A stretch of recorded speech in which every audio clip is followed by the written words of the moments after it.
अस्सलाम वालेकुम नाज़रीन, मैं हूं मोहम्मद अरसिल और आप देख रहे हैं सिटी 5 न्यूज़।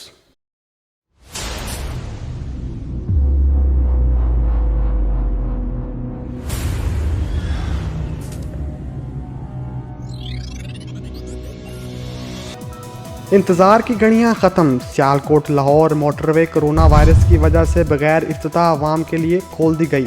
41 अरब रुपए लागत से तैयार होने वाला सियालकोट लाहौर मोटरवे का इफ्तिताह पहले वज़ीर-ए-आज़म पाकिस्तान इमरान खान का ऐलान किया गया, बाद में उस्मान बुज़दार वज़ीर आला पंजाब ने करना था, जो कोरोना वायरस की वजह से बगैर इफ्तिताह किए ही मोटरवे खोल दी गई।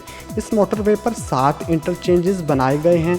पहला इंटरचेंज काला शाह काकू 0 पॉइंट होगा। 6 इंटरचेंजेस में मुरीद के नारोवाल गुजरांवाला डस्का पसरूर सियालकोट संबड़ियाल इंटरचेंज शामिल हैं। सफ़र का दुरानिया 1 घंटा होगा। मोटरवे तैयार होने से पहले लाहौर सियालकोट का सफ़र 3 घंटे का होता था। अभी लाहौर सियालकोट मोटरवे पर पुलिस, आरामगाह, पेट्रोल पंप का इंतज़ाम बाकी है।